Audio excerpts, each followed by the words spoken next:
be when you grow up? I don't know, cartoonist maybe. I like to build and all kinds of stuff like that. I like to make a lot of things when I get home.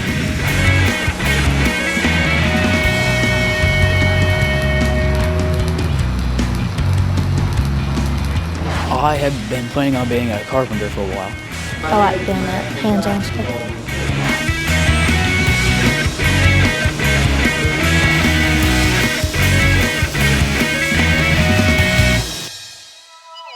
I'm interested in welding because it's something different. I mean, not everybody gets to do it. It's a break from the norm in a way.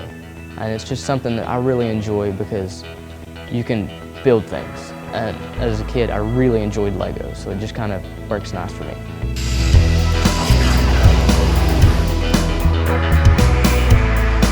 I'm interested in welding because it pays good and gives good benefits. It may be cool to be a Boilermaker or working for a Marathon as a engineer welder. I want to go to the United States Marine Corps and be a welder and work on motors, like automotive stuff as well.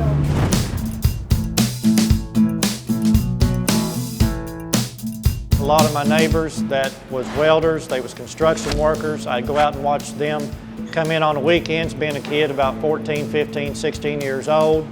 I didn't know what I wanted to do in life. I'd watch them go out. They'd go out, hit the jobs, come back on the weekends. And I had this one fella one time show me his check. You know, here he had a check for $1,100. He'd worked all week, come home with a check for $1,100. I'm thinking, my God. That's the job I want. How do I do it? He said, I'm a welder. I said, that's what I want to be. I want to be there. I was one of those that slipped through the cracks, did as little as I possibly had to do in the math classes and the reading classes. My big help was that I did have one welding instructor that encouraged me to go on to college. And once I got there, my eyes were kind of opened up. And he was really a big help to push me in that direction. I know every time that I meet with parents, I express the concern that they need to start talking with their students about what they are going to transition to after high school. That, you know, that yes, they're in the middle school now, but school does go by very quick, and you have to have an understanding of what direction you're going. And start looking at what's going to be available in the future as far as jobs. You know, we need to start working on that now, not after they get in high school or even after they get out of high school.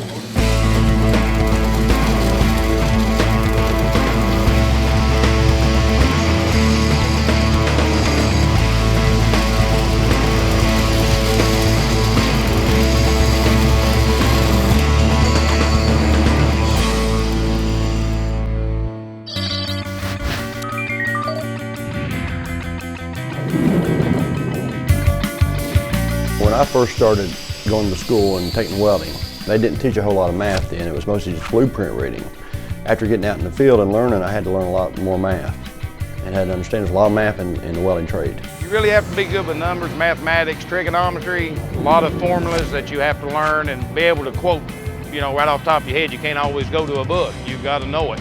Math is very important to my career, and I use it every day in the shop, calculating out distances or measurements and using equations to do everyday things.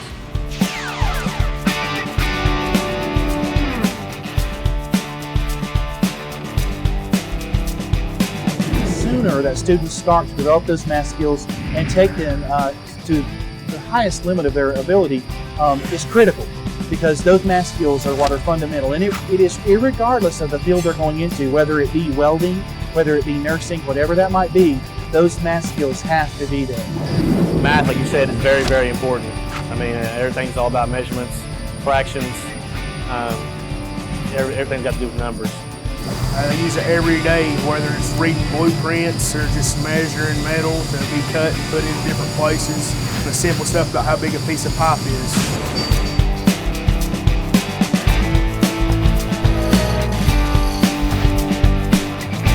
Whenever they can see that this math is actually being applied to real world situations, they're going to take a big interest in it. Whenever they can drive down the road and they can see an architectural building with all the different arts and different features on it, know the math that has come through there.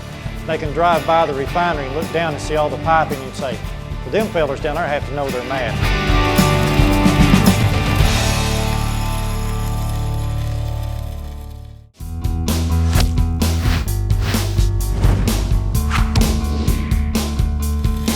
A lot of what the middle school is about is exploration, finding out about different careers, different opportunities for their future, to expose them to as many opportunities as possible, this being a very important one.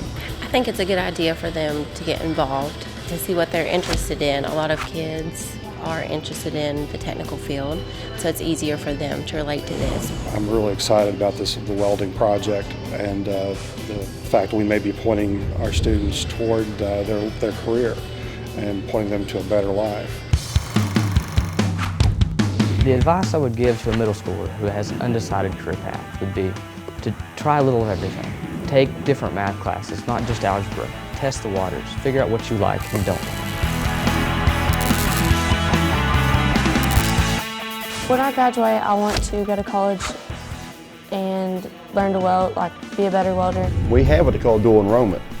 So if they go to high school and or go to technical school and get training in their welding, they can transfer that training here, and we give them credit for it. I took every credit you can take at the vocational school, and they all are dual enrollment credits that will roll over to ACTC and will be more prepared to go to college to become a pipe fitter. With this class, welding, I get a college credit for it. Even if I don't go into welding, I'll still get a college credit. And that's good because it's less money that I'll have to pay for college. It will cut down my class time at ACTC because the classes that I take here will transfer.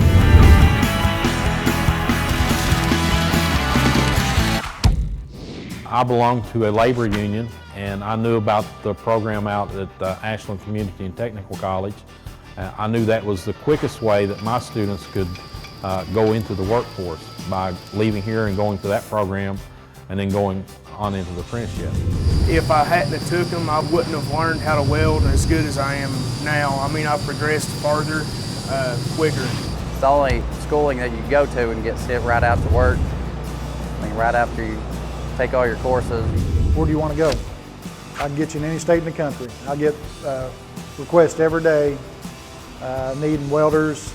Like I said, they're in a great demand across the country.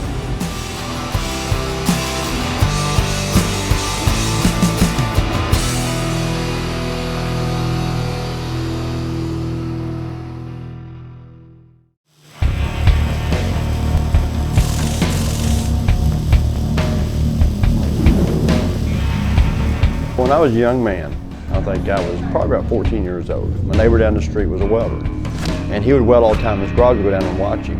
And it was real fascinating to watch him build stuff and weld the stuff together and look through the hood and see what was going on. And ever since then, that's what I wanted to do. And he made real good money. 65. What do you want in life? What type of house do you want? You know, a pipe fitter, plumber, them being union, will be middle class to upper middle class people. You're talking wages that'll run, once an apprentice tops out, that'll run anywhere from about $55,000 to $95,000 to $105,000 a year, depending on how much overtime they work. Those who can keep their math skills up, who don't have to use a calculator for everything coming and going, then they're going to make the bigger money. They're going to have a better lifestyle.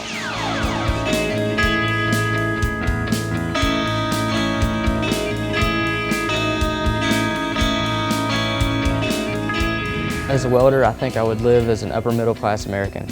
I would have, a couple cars, a nice house, and I would eat well, I think. In welding, you make more money than you think you would. Start out with good wages. I mean, you might get a little dirty, you might get a little hot in places, but still pretty good work. The wages that we make are higher, the benefits that we make are better. That alone gives you more choices from the things that you want to do with your life. The money that we make has, made it very easy on us. Easy to put our daughter through college, easy to make the payments that we need to make, and it's it's really benefited my family. I would like to live a lifestyle where I can go to work every day, come home to a house, and just be able to earn money to support myself. And I like big dogs, so I want big dogs, and I want to be able to afford to keep them and feed them and stuff, and for my kids. As a welder, you can work hard, but then you can play really hard too, because you have a lot of extra money to spend. I was a student formerly here at Ashland Bowtech, and now I'm a successful pipe fitter out of 248, working at Marathon Petroleum. I love it. Yeah, great pay. I love my life, yeah. I graduated in '79 and started welding right when I got out of the gate. And back then they told me the same thing, there wasn't no jobs for welders, but I've worked all my life as a welder. There's a lot of money to be made.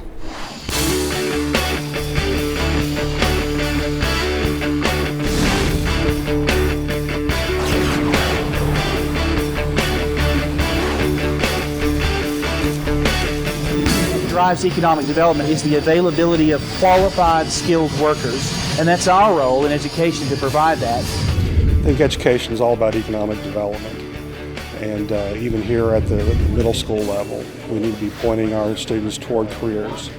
If we do not make this happen, we do not make this merger, we have failed our children. So we've got to make this merger work. We've got to get the math back in the schools. If we do not, we turn out our children with lesser skills. We've already seen our jobs go overseas and everything. We've got to keep our skilled people, skilled jobs here in America, working American people.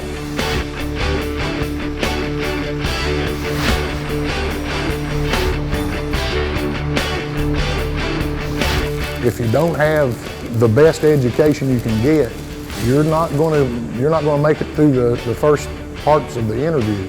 You really have to be well-rounded now to land a job. Because of the age of the workforce, especially the welding workforce, there's going to be a greater need for welders in the future. There's such a shortage of them that where's the best place to look at, is the middle school. The more skills, the more technology that you implant, the more skills you're going to acquire, the more versatile you are. The more you want to apply yourself, the more money you make. If you don't want to make much money, don't apply yourself. I'd rather, if I'm going to get up and go to work, I want to make all the money I can make that day, then I'll start again tomorrow.